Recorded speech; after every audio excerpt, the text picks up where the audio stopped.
नमस्कार साथियों, आपका स्वागत है मेरे YouTube चैनल पर। आज के इस वीडियो में हम UGC नेट पेपर 2 हिंदी के प्रीवियस क्वेश्चन पेपर को सॉल्व करेंगे। अगर आप चैनल पर नए हैं तो बेल आइकॉन को प्रेस करें ताकि सबसे पहले नोटिफिकेशन आपको मिले। तो चलिए शुरू करते हैं। पहला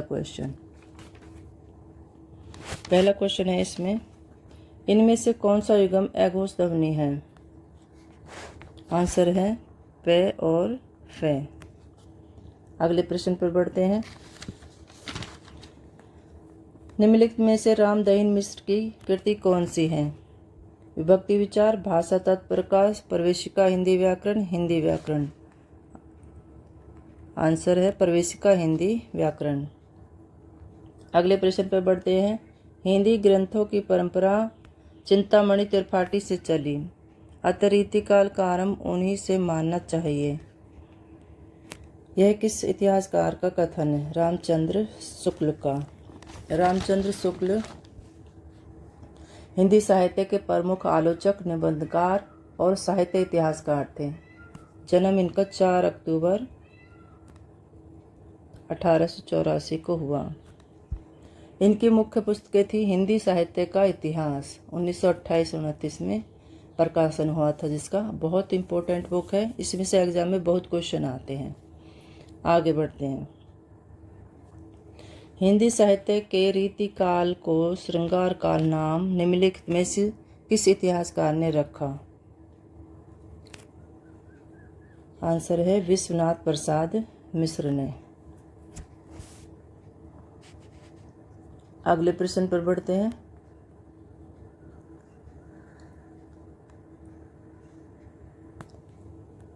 बालचंद विद्यावई भाषा दुई नहीं लग गई दुज्जन हासा।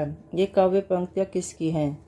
ये काव्य पंक्तियाँ स्वयंभू की, नलपति नालय की, विद्यापति की, मधुकर की। विद्यापति की हैं। विद्यापति हिंदी एवं मैथिली साहित्य के महान कवि थे। इन्हें मैथिल कोकिल भी कहा जाता है। इनका जन्म 1352 में हुआ। आगे बढ़ते हैं। किस रासो काव्य की कथा का वर्णन सुक और सुकी द्वारा किया गया? पृथ्वीराज रासो, कीर्ति पताका, विसल देव रासो, खुमान रासो। आंसर है पृथ्वीराज रासो।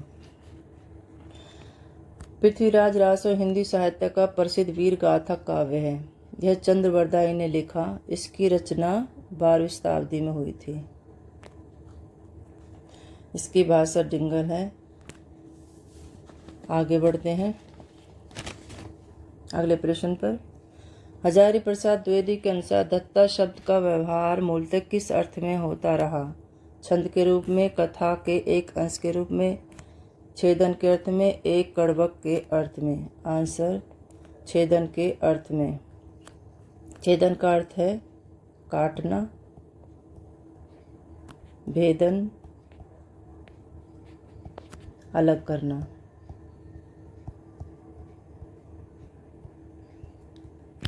अगले प्रश्न पर बढ़ते हैं। संत मत के अलावा शब्द का प्रचलन और किस पंथ में हुआ? सिद्ध, जैन, नाथपंथ, सखी संप्रदाय। आंसर नाथपंथ। नाथपंथ के प्रवर्तक गोरखनाथ हैं। इनका मुख्य आधार था योग, हठ योग और साधना। अगले प्रश्न पर बढ़ते हैं।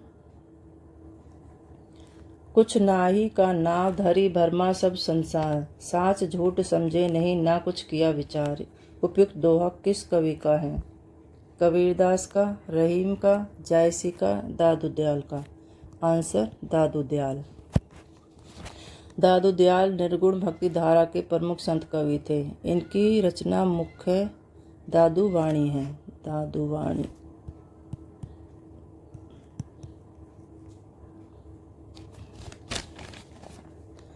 अगले प्रश्न पर बढ़ते हैं।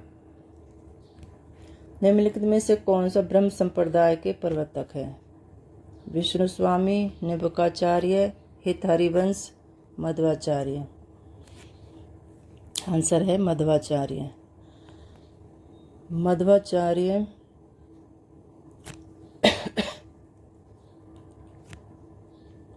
ब्रह्म संप्रदाय के प्रवर्तक हैं।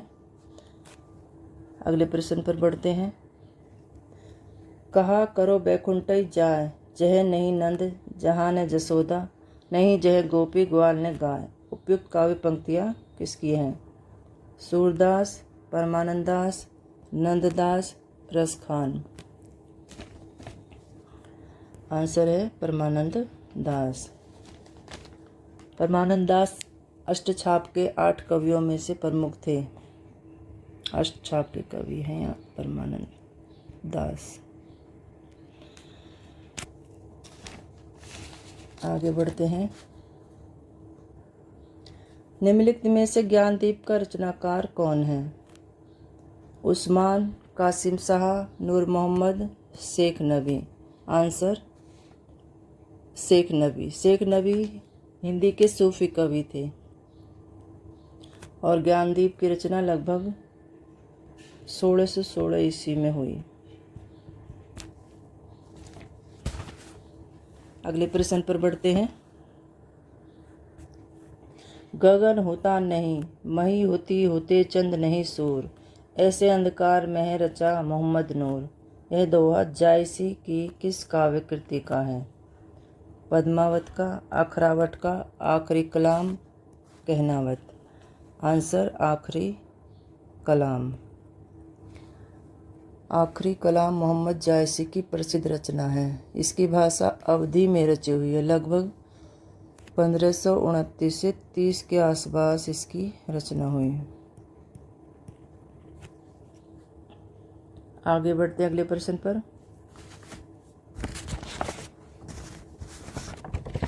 कमल दल नैननी की उन्मानी, बिसरत नहीं सकी मोह मन ते मंद मंद मुस्कानी। उपयुक्त काव्य पंक्तियों के रचनाकार हैं? नंददास, मीराबाई, रहीम, रसखान। आंसर है इसका रहीम। रहीम का पूरा नाम खान ए खाना है। ये हिंदी साहित्य के प्रसिद्ध कवि हैं। मुगल सम्राट अकबर के नवरत्नों में से एक थे। जन्म इनका 1556 ईस्वी में हुआ था। ये आपको पता होना चाहिए। और इनकी प्रमुख रचनाएं रहीम के दोहे, बरवे नाय का भेद, नगर शोभा।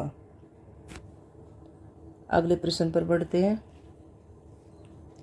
गोरख जगायो जोग, भक्ति भगायो लोग। यह काव्य पंक्तियाँ किसकी हैं?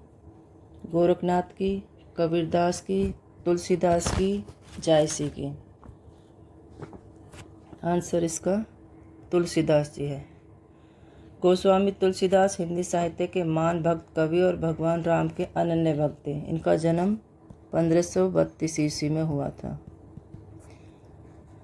इनकी रचनाएं मुख्य से रामचरितमानस, विनय पत्रिका, कवितावली, गीतावली, दोहावली, जानकी मंगल, पार्वती मंगल और हनुमान चालीसा हैं। अगले प्रश्न पर बढ़ते हैं। हिंदू हृदय और मुसलमान हृदय आमने सामने करके अजनबी पर मिटाने में इन्हीं का नाम लेना पड़ेगा।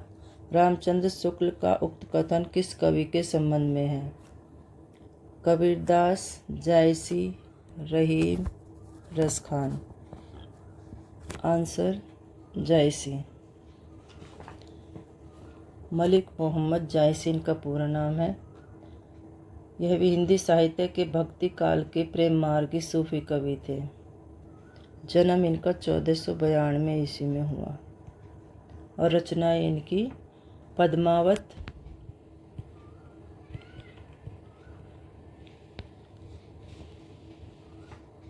अखरावट, आखिरी कलाम आदि हैं। अगले प्रश्न पर बढ़ते हैं। हीन भये जल मीन अधीन, कहा कति मोह अकुलानि समाने। नीर सनेही को लाय कलंक, निराश हवे कायर त्यागत प्राणे। नीर सनेही में कौन सा अलंकार है? अभंग पद श्लेष, सभंग पद श्लेष, श्लेष वक्रोक्ति, श्लेष और वक्रोक्ति। आंसर भंग पद श्लेष। अगले प्रश्न पर बढ़ते हैं। भिखारी दास ने काव्य निर्णय में किसका विवेचन किया? सर्वांग विवेचन, छंद विवेचन, अलंकार विवेचन, काव्य भेद। आंसर इसका सर्वांग विवेचन। रामचंद्र शुक्ल ने बिहारी की भाषा के बारे में क्या लिखा है? बिहारी की भाषा चलती है, बिहारी की भाषा साहित्यिक है, बिहारी की भाषा चलती होने पर भी साहित्यिक है, बिहारी की भाषा में शब्द वैचित्र्य बहुत कम है। आंसर इसका बिहारी की भाषा चलती होने पर भी साहित्यिक है। अगले प्रश्न पर बढ़ते हैं। जहाँ कलह तह सुख नहीं, कलह सुखन को सूल, सबे कलह एक राज में, राज कलह को मूल। इस दोहे के द्वारा किस कवि ने अतीतकालीन चित्तवर्ती का वर्णन किया है? आंसर है इसका चाचा हित वृंदावन दास, भगवत रसिक, अलबेली अली, नागरीदास। आंसर है इसका नागरीदास। नागरीदास रीतिकाल के प्रसिद्ध कृष्ण भक्त थे। जन्म इनका 1699 ईस्वी में हुआ। इनकी प्रमुख रचनाएं नागर समुच्चय, श्रृंगार रस, रसिक रत्नावली, भक्ति संबंधी अनेक भेद हैं। अगले प्रश्न पर बढ़ते हैं। भारतेंदु हरिश्चंद्र का प्रभाव भाषा और साहित्य दोनों पर गहरा पड़ा। उन्होंने जिस प्रकार गद्य की भाषा को परिमार्जित करके उसे बहुत ही चलता, मधुर और स्वच्छ रूप दिया, उसी प्रकार हिंदी साहित्य को भी नए मार्ग पर लाकर खड़ा कर दिया। यह कथन किसका है? रामचंद्र शुक्ल का, हजारी प्रसाद द्विवेदी का, नंद दुलारी वाजपेयी का, शिवदान सिंह चौहान का। आंसर है रामचंद्र शुक्ल। रामचंद्र शुक्ल हिंदी साहित्य के महान आलोचक, निबंधकार और इतिहासकार थे। अगले प्रश्न पर बढ़ते हैं। क्या हिंदी नाम की कोई भाषा ही नहीं है? लेख के रचनाकार हैं भारतेंदु हरिश्चंद्र, बालकृष्ण भट्ट, महावीर प्रसाद द्विवेदी, रामचंद्र शुक्ल। आंसर महावीर प्रसाद द्विवेदी। महावीर प्रसाद द्विवेदी प्रमुख रूप से साहित्यकार, आलोचक, निबंधकार और सरस्वती पत्रिका के प्रसिद्ध संपादक थे। इनके नाम से एक युग भी चला था, द्विवेदी युग। जन्म इनका 15 मई 1864 में हुआ। आगे बढ़ते हैं। सुधी मेरे आगम की जग में, सुख की सिहरन को अंत खिली। उपयुक्त पंक्तियाँ किस कवि की है? मैथिली शरण गुप्त की, महादेवी वर्मा की, जयशंकर प्रसाद की, सुभद्रा कुमारी चौहान की। आंसर है जयशंकर प्रसाद। जयशंकर प्रसाद हिंदी साहित्य के छायावाद के 4 प्रमुख स्तंभों में से एक थे। यह नाटककार, कथाकार और उपन्यासकार थे। जन्म इनका 30 जनवरी 1889 में हुआ था।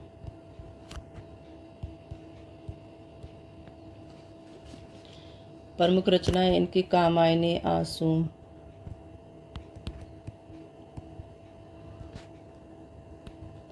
लहर, झरना, स्कंदगुप्त, चंद्रगुप्त, धुरस्वामी है। अगला प्रश्न है। देहाती दुनिया के लेखक हैं राम वृक्ष बैनीपुरी, सुदर्शन, शिव पूजन सहाय, राहुल सांकृत्यान। आंसर शिव पूजन सहाय। इनका जन्म 9 अगस्त 1893 में हुआ। यह हिंदी साहित्य के प्रसिद्ध कथाकार, उपन्यासकार, निबंधकार और पत्रकार थे। प्रमुख रचना इनकी देहाती दुनिया, विभूति ग्राम सुधार। देहाती दुनिया प्रकाशित हुई 1926 में। अगले प्रश्न पर बढ़ते हैं। यद्यपि 1942 के जन आंदोलन के समय इस गांव में न तो फौजियों का कोई उत्पात हुआ, न आंदोलन की लहर इस गांव में पहुंच पाई, किंतु जिले भर की घटनाओं की खबर की अफवाहों के रूप में यहाँ तक जरूर पहुंची थी। उपयुक्त पंक्तियाँ किस उपन्यास से हैं? मैला आंचल, कालकथा, पीढ़िया, इन्हीं हथियारों से। आंसर है इसका मैला आंचल। मैला आंचल के कवि हैं फणीश्वर नाथ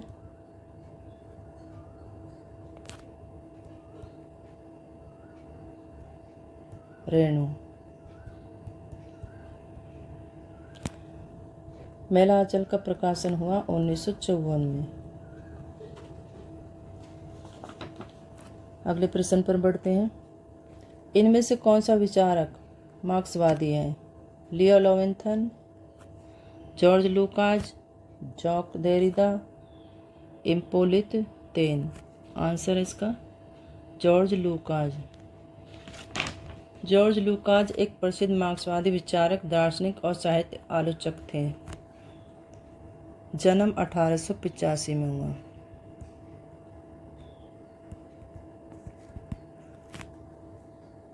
यह हंगरी देश के थे।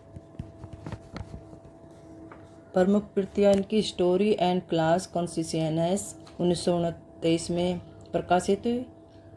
द हिस्टोरिकल नॉवेल 1937 में प्रकाशित हुई। अगले प्रश्न पर बढ़ते हैं।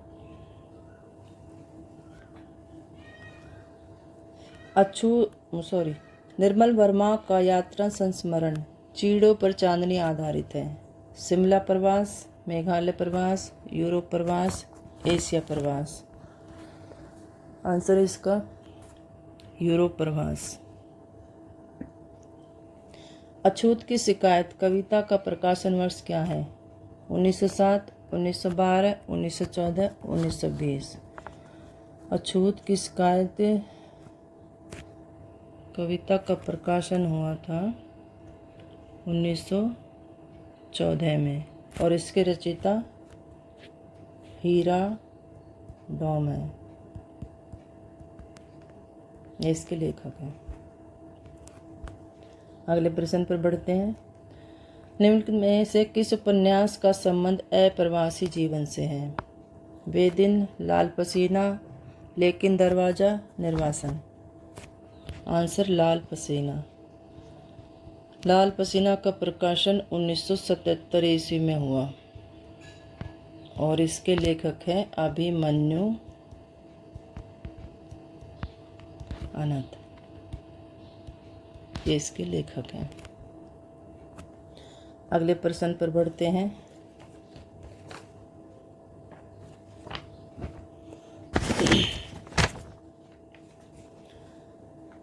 स्त्रीत्व का मानचित्र किसकी रचना है?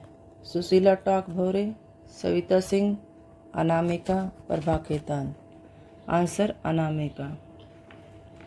इसका प्रकाशन वर्ष हुआ 1999 में। 1999 ईस्वी में। अगले प्रश्न पर बढ़ते हैं। भारतेंदु ने अपने किस नाटक को नाट्य रासक व लास्य रूपक कहा? विशस्य विषमोष धम, नीलदेवी, अंधेर नगरी, भारत दुर्दशा। आंसर भारत दुर्दशा। इस नाटक की रचना 1875 ईस्वी में हुई।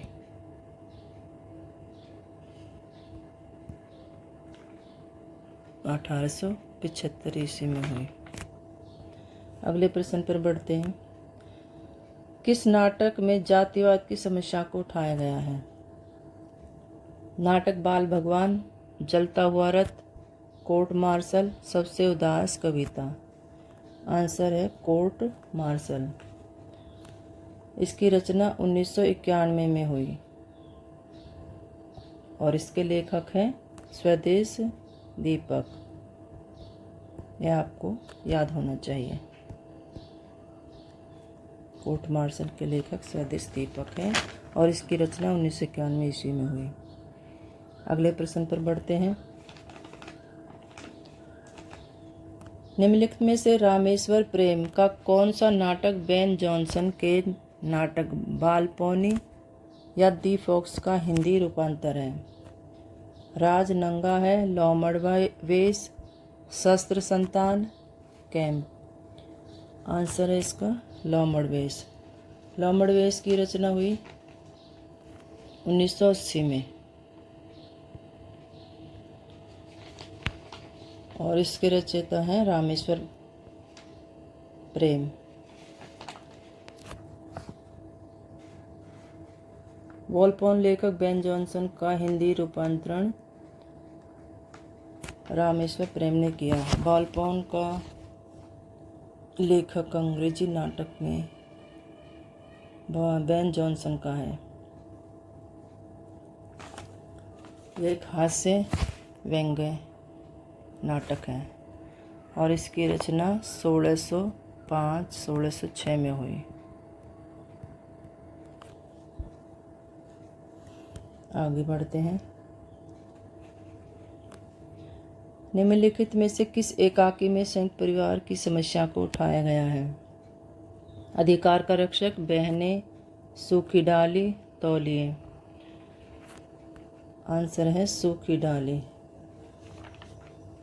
सूखी डाली की रचना 1942 में हुई थी। इसके लेखक है Upendra Nath ask.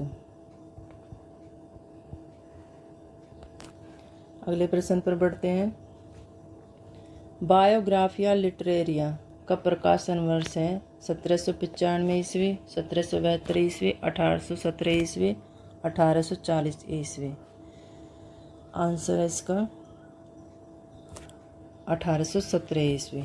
Biographia Literaria का प्रकाशन 1817 में हुआ। यह अंग्रेजी साहित्य का प्रसिद्ध कृति लिटरेरी क्रिटिसिज्म है और इसके लेखक हैं जी Samuel Taylor Coleridge. Samuel Taylor carries.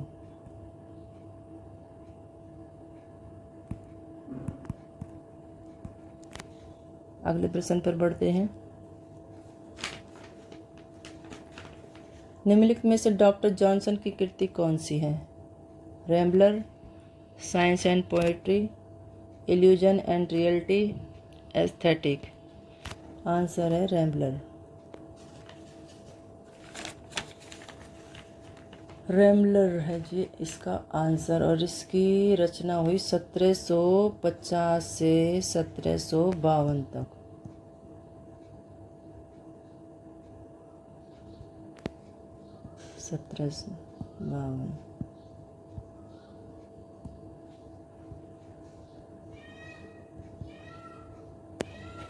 और इसके लेखक तो हैं डॉक्टर सैमुअल जॉनसन,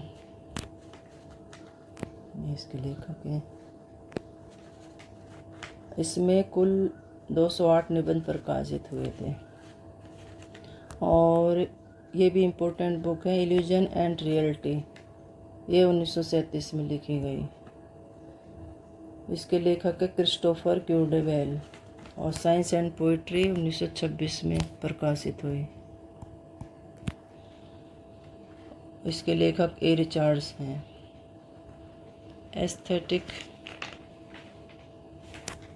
एस्थेटिक के लेखक है जॉर्ज वेलम। फ्रेडरिक हेगल है और इसकी रचना हुई थी 1835-1838 ईस्वी में। इम्पोर्टेंट बुक है ये भी। अगला प्रश्न है। निम्नलिखित में से कौन सा समीक्षक नई आलोचना से संबंधित नहीं है? नहीं बताना इसमें। स्पनगॉर्न, रोलाबॉर्थ, क्लिंथ बुक्स, जॉन को रैनसम। आंसर है इसका रोलाबॉर्थ। रोलाबॉर्थ एक फ्रांसीसी साहित्य आलोचक और सिद्धांतकार थे। स्पनबर्ग का कुछ ध्यान नहीं आ रहा। और क्लिंथ बुक्स अमेरिकी साहित्य आलोचक हैं, ये अमेरिका से हैं और ये फ्रांस से हैं। और जॉन क्रो भी अमेरिका के साहित्य आलोचक कवि थे। अगले प्रश्न पर बढ़ते हैं। निम्नलिखित में से कौन सा कथन आचार्य विश्वनाथ का नहीं है? इसमें नहीं बताना है। रस अखंड है, रस स्वप्रकाश है, रस वेदांश पर शून्य है, रस अपने आकार से भिन्न रूप में आस्वादित किया जाता है। आंसर है इसका 4। रस अपने आकार से भिन्न रूप में आस्वादित किया जाता है। अगले प्रश्न पर बढ़ते हैं। ध्वन्यालोक किस शताब्दी का ग्रंथ है? ध्वन्यालोक किस शताब्दी का ग्रंथ है? 7वीं शताब्दी का, 8वीं शताब्दी का, 9वीं शताब्दी का, 11वीं शताब्दी का? ध्वन्यालोक 9वीं शताब्दी का ग्रंथ है। इसके रचयिता आनंदवर्धन है। आनंदवर्धन। अगले प्रश्न पर बढ़ते हैं। सौंदर्य की वस्तुगत सत्ता होती है, इसलिए यह शुद्ध सौंदर्य नाम की कोई चीज नहीं होती। यह कथन किसका है? हजारी प्रसाद द्विवेदी का, रामचंद्र शुक्ल का, रामविलास शर्मा का, नंद दुलारे वाजपेयी का? आंसर है इसका रामविलास शर्मा। रामविलास शर्मा का जन्म 1912 ईस्वी में हुआ था और यह हिंदी के प्रसिद्ध आलोचक, भाषाविद और साहित्यकार थे और मृत्यु इनकी 2000 ईस्वी में हुई थी। आगे बढ़ते हैं।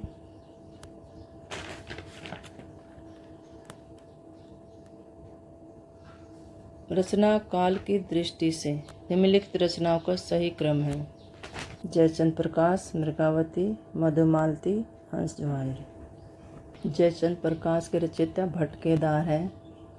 यह आदि ग्रंथ है। इसका रचना काल 12वीं शताब्दी के उत्तरार्ध में 1190 से 1200 के बीच में हुआ। रचना 1190 से 1200 के बीच में हुआ।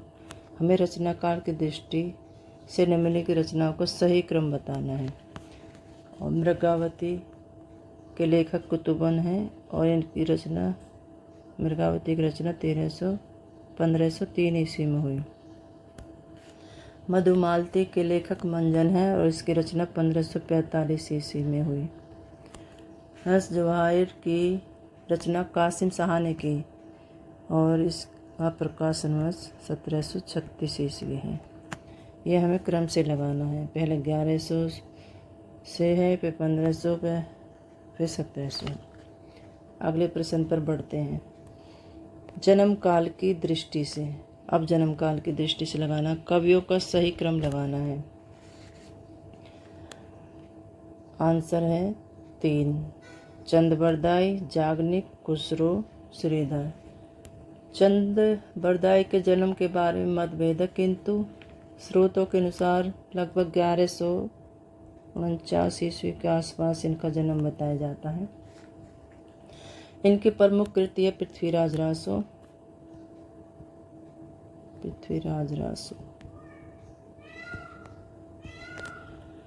जगनिक 12वीं शताब्दी में जन्म हुआ। 12वीं शताब्दी। प्रमुख कृति इनकी आला खंड है। खंड पढ़ा होगा आपने हिंदी में। खुसरो का जन्म 1253 ईस्वी में हुआ। मृत्यु इनकी 1325 ईस्वी में हुई। प्रमुख कृतियां इनकी खलिकबारी, तुगलकनामा है। श्रीधर पाठक का जन्म 11 जनवरी 1858 को हुआ। ये जन्म काल के अनुसार कवियों का सही अनुक्रम है। अगले प्रश्न पर बढ़ते हैं। जन्म काल की दृष्टि से निम्नलिखित रचनाकारों का सही क्रम है। आंसर है 2। बिहारी, चिंतामणि, मतीराम, धनानंद। बिहारी का जन्म 1595 ईस्वी में हुआ। प्रमुख कृति इनकी बिहारी सतसई है।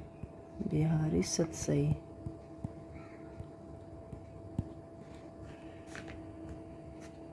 चिंतामणि का जन्म 1600 ईस्वी में हुआ। 1600 ईस्वी में हुआ। इनकी प्रमुख कृति कवि कुल कल्पतरु है, छंद विचार, काव्य विवेक है।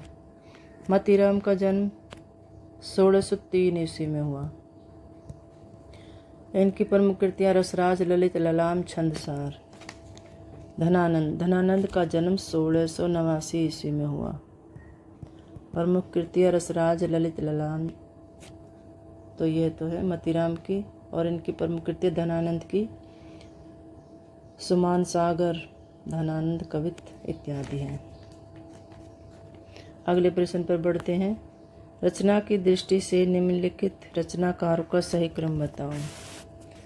आंसर है इसका पहला गोविंद स्वामी, आलम, गुमान मिश्र, बेताल। गोविंद स्वामी का रचना काल लगभग 1543 से 1568 माना जाता है। 1543-1568। ये अष्टछाप के कवि थे। इनकी पहचान श्री कृष्ण भक्ति के पदों के कारण थी। आलम की रचना 1680 में हुई। गुमान मिश्र की रचना 1747 में हुई, और बेताल का ज्ञात नहीं है। अगले प्रश्न पर बढ़ते हैं। हिंदी साहित्य का इतिहास में रामचंद्र शुक्ल ने कृष्ण भक्ति शाखा के कवियों को किस क्रम में प्रस्तुत किया। आंसर है पहला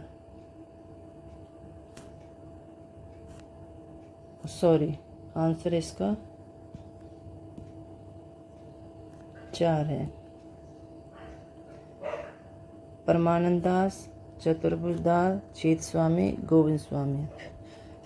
हिंदी साहित्य का इतिहास में रामचंद्र शुक्ल ने कृष्ण भक्ति शाखा के कवियों को किस क्रम में प्रस्तुत किया है। तो परमानंद दास, चतुर्भुज दास, चीत स्वामी, गोविंद स्वामी।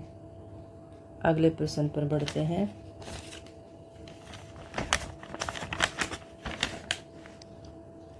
रचना काल के अनुसार विष्णु प्रभाकर के उपन्यासों का सही अनुक्रम लगाना है। आंसर है इसका 3। ढलती रात, स्वप्नमयी, कोई तो, अर्धनारीश्वर। ढलती रात का प्रकाशन हुआ था 1951 ईस्वी में। स्वप्नमयी की रचना 1956 ईस्वी में हुई, और कोई तो की रचना 1980 ईस्वी में हुई। अर्धनारीश्वर की रचना 1992 में हुई। और इसका पुरस्कार मिला 1993 ईस्वी में, साहित्य अकादमी पुरस्कार।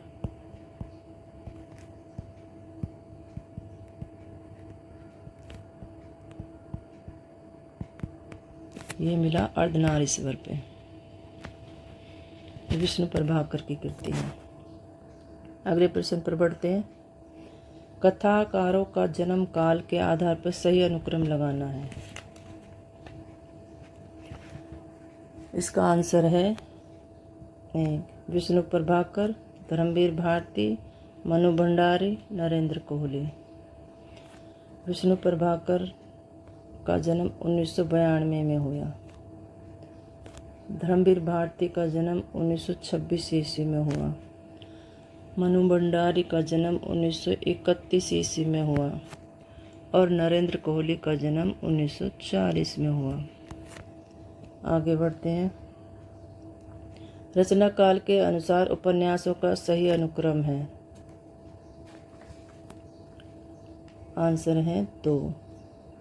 नूतन ब्रह्मचारी, अधखिला फूल, सेवा सदन, बूंद और समुद्र। नूतन ब्रह्मचारी बालकृष्ण भट्ट की रचना है। यह 1886 में इसकी रचना हुई। अधखिला फूल 1907 में इसकी रचना हुई, और इसके रचनाकार है अयोध्या सिंह उपाध्याय हरिओद। सेवा सदन की रचना 1919 में हुई,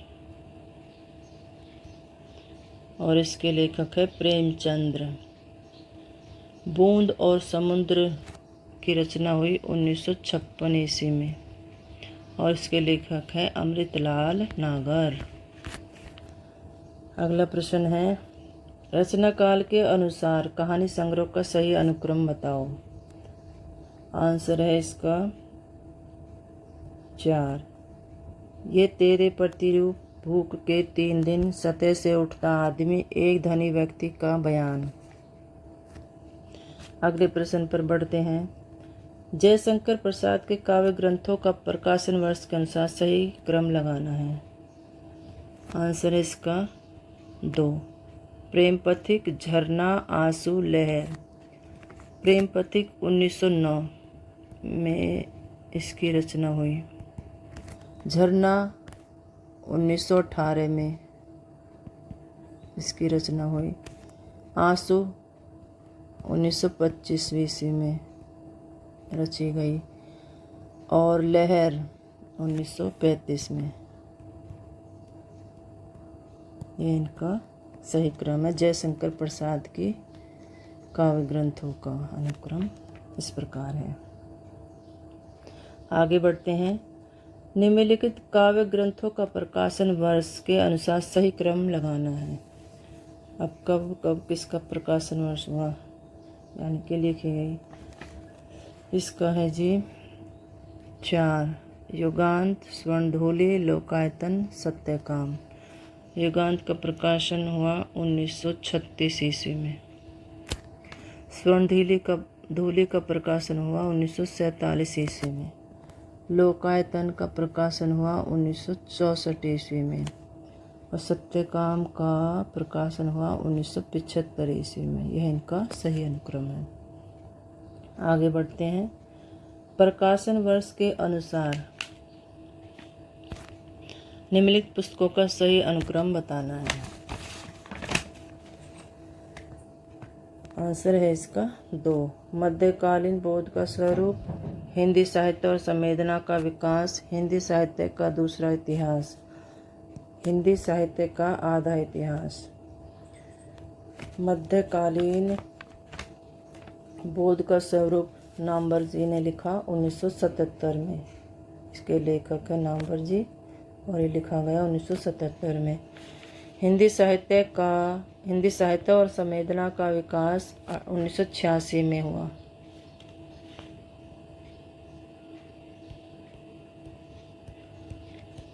यह भी नामवर जी ने लिखा। हिंदी साहित्य का दूसरा इतिहास 1996 ईस्वी में हुआ। इसके लेखक भी नामवर सिंह जी ने यह लिखा था।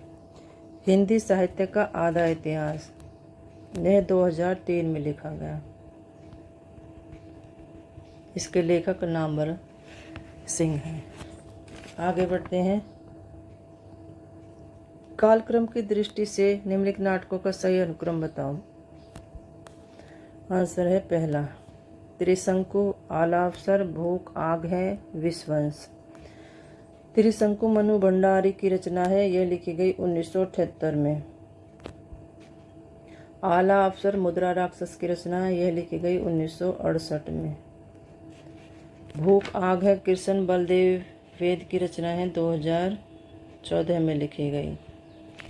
और विश्ववंश की रचना शिव प्रसाद सिंह ने की 1978 ईस्वी में।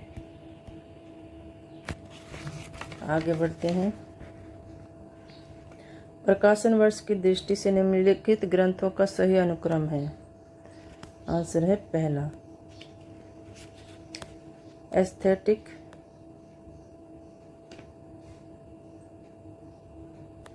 The sacred would, practical criticism, revaluation.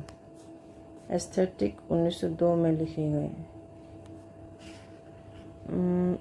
The sacred would इसका कोई आइडिया नहीं है। प्रैक्टिकल क्रिटिज्म का भी और इवैल्यूएशन का भी ये मुझे याद नहीं आ रही।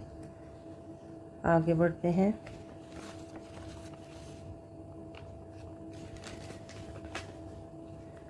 प्रकाशन वर्ष की दृष्टि से निम्नलिखित आलोचना ग्रंथों का सही अनुक्रम बताना है।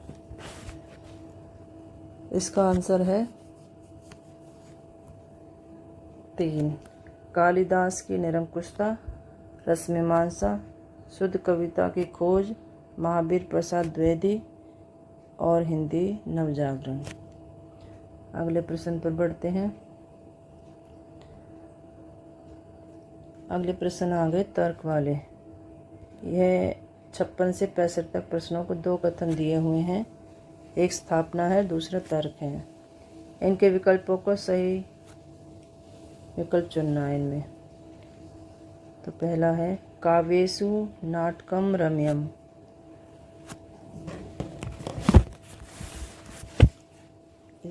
काव्येषु नाटकम रम्यम सही है, क्योंकि उसमें काव्य के साथ साथ सभी ललित कलाओं का समन्वय होता है। यह भी सही है। आंसर 3। आगे बढ़ते हैं। काव्यानुभूति का मूल आधार लोकानुभूति ही है। बिल्कुल सही है, क्योंकि केवल लोक जीवन का यथार्थ ही उसके ज्ञान और भाव क्षेत्रों का विकास करता है, कल्पना नहीं। यह गलत है। आंसर 1 है इसका। आगे बढ़ते हैं। केवल सुंदरता ही कविता का लक्ष्य और एकमात्र नियम है और सौंदर्य ही अंत काल तक कविता में गूंजता है। बिल्कुल गलत है यह, क्योंकि सत्य और शिव कविता कामनी के सौंदर्यवर्धन के लिए न तो उतने उपयोगी है न कालजयी। यह भी गलत है। आंसर 4, दोनों ही गलत है। आधुनिक मनुष्य को इतिहास और समय के नियमों कानूनों को जितना ज्ञान है उतना पहले किसी युग में प्राप्त नहीं था। बिल्कुल सही है, क्योंकि मध्यकालीन संस्कृति में धर्म का जो केंद्रीय स्थान था उसने धीरे धीरे पीछे हटते हुए अपनी जगह इतिहास को समर्पित कर दी। यह भी बिल्कुल सही है। आंसर 4, दोनों सही। ए और आर दोनों सही है। अगले प्रश्न पर बढ़ते हैं। साहित्य सृजना का एक आधार सामूहिक अचेतन को माना जाता है। बिल्कुल सही है, क्योंकि कविता मूलतः सामूहिक वाचन के लिए ही होती है। यह गलत है। आंसर 2 है। आगे बढ़ते हैं। आधुनिक परंपरा का विलोम नहीं है, क्योंकि यह प्राचीन और नवीन के द्वंद्व का परिणाम है। बिल्कुल सही है, क्योंकि आधुनिकता ने मानव ज्ञान को निरंतरता और नूतनता प्रदान की है, संस्कृति को गतिशीलता दी है। यह भी बिल्कुल सही है। आंसर 3।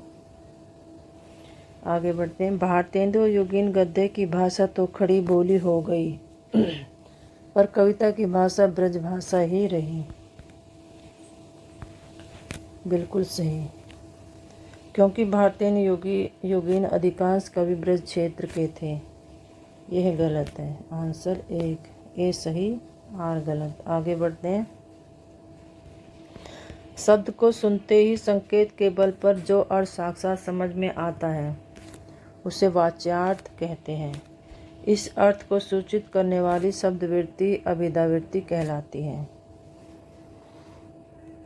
बिल्कुल सही है, क्योंकि भाषा में अर्थ ग्रहण अभिधावृत्ति से ही होती है।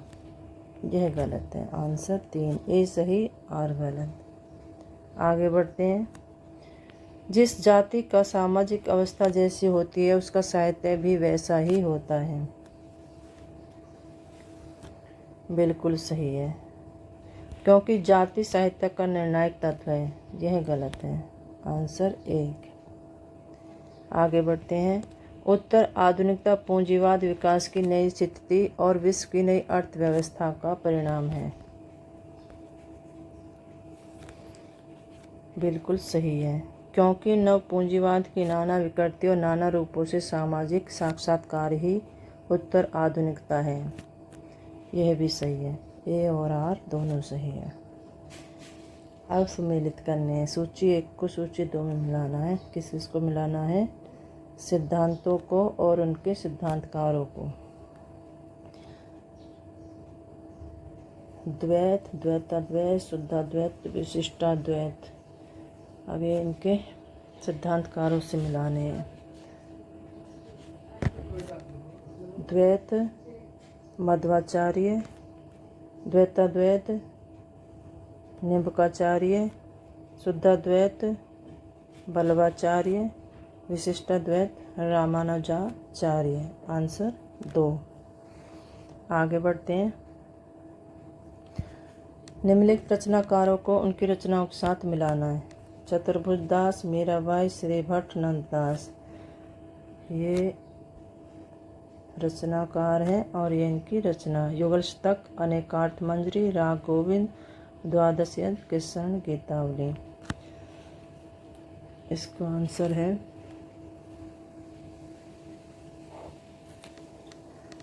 चतुर्भुज दास, द्वादश, मीराबाई, राग गोविंद,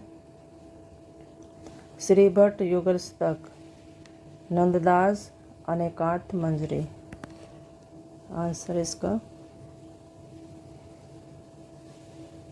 4। अगले प्रश्न पर बढ़ते हैं। ग्रंथों को उनके लेखकों के साथ मिलाना है। हितरंगिणी, सुदामा चरित्र, माधव नल, काम कंदला, विज्ञान गीता, रहीम, केशवदास, आलम, नरोत्तम दास, कृपाराम। हितरंगिणी, कृपाराम।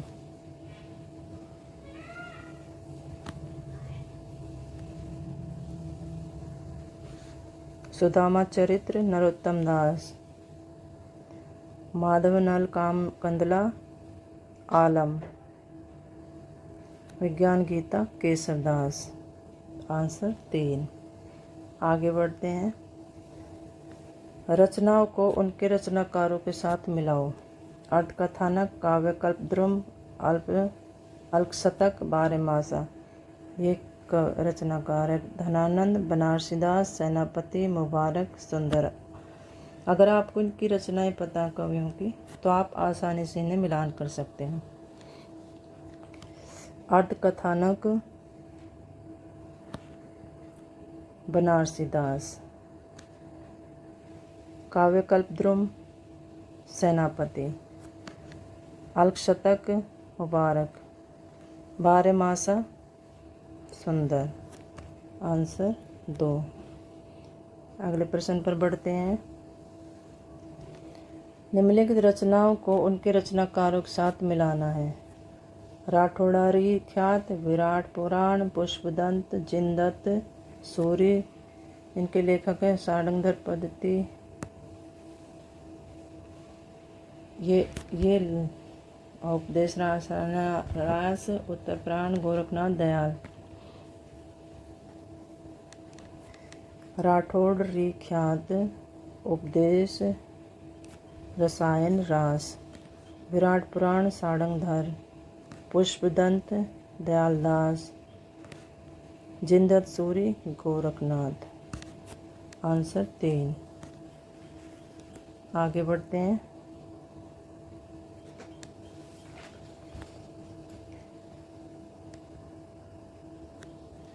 वैसे सुनो व्यापार सारा मिट चुका है देश का, सब धन विदेशी हर रहे हैं पार, क्या कलेश का। यह पंक्तियों को कवियों के साथ मिलाना है। कौन सी पंक्ति कौन से कवि ने कही है? तो यह पंक्ति मैथिली शरण ने बोली। तुम भूल गए पुरुष तत्व मोह में, कुछ सत्ता है नारी की, समर सत्ता है संबंध बनी अधिकार और अधिकारी के। जयशंकर प्रसाद। प्रथम रसीम का आना रोगिणी, तूने कैसे पहचाना, कहाँ कहाँ है बाल वियोगनी, व्यंगनी, पाया तूने यह गाना। पंत जी के। क्या अमरों का लोक मिलेगा, तेरी करुणा का उपहार, रहने दो हे देव, अरे यह मेरा मिटने का अधिकार।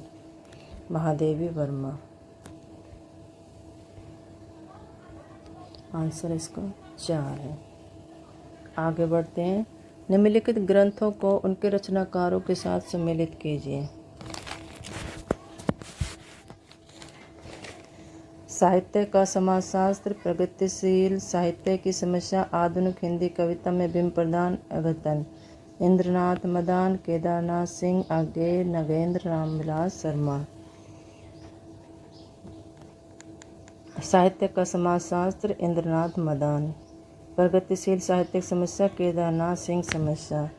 आधुनिक हिंदी कविता में बिंब प्रधान अगतन नगेंद्र। आंसर 2। आगे बढ़ते हैं। निम्नलिखित रचनाओं को उनके रचनाकारों के साथ सम्मिलित कीजिए। छप्पर, शिकंजे का दर्द, अपने अपने पिंजरे, झोपड़ी से राजभवन। मोहनदास नेमिशराय, ओम प्रकाश वाल्मीकि, माता प्रसाद, सुशीला टागभोरे, जयप्रकाश करदम।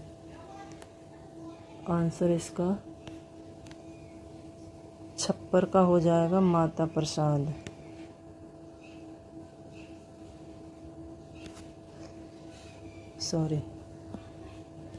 छप्पर का होगा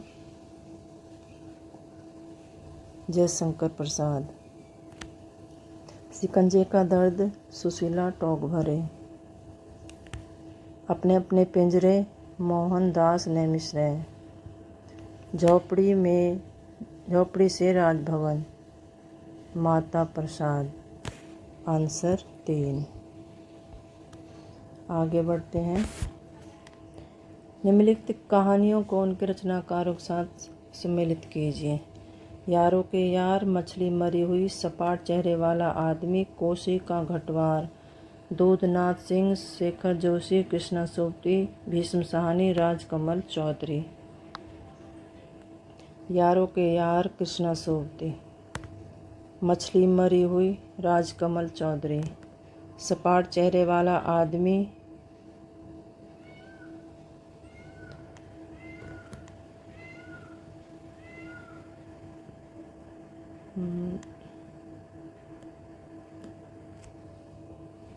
दूधनाथ सिंह। कोसी का घटवार शेखर जोशी। आंसर 1। निम्नलिखित रचनाओं को उनके रचनाकारों के साथ सम्मिलित कीजिए। मैंने भावना में भावना का वर्णन किया।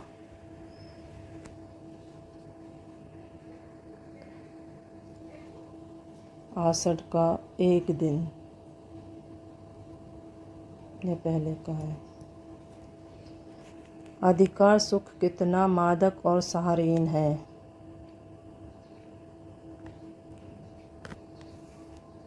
स्कंदगुप्त। समझदारी आने पर यौवन चला जाता है, जब तक माला गूंथी जाती फूल कुमला जाते हैं। चंद्रगुप्त पहला। नारी का आकर्षण पुरुष को पुरुष बनाता है और उसका अपकर्षण उसे गौतम बुद्ध बनाता है। लहरों का राजहंस। आंसर 2। ये इनके उत्तर पुस्तिका वहाँ है। ये हमारे 75 क्वेश्चन संपूर्ण हो गए हैं।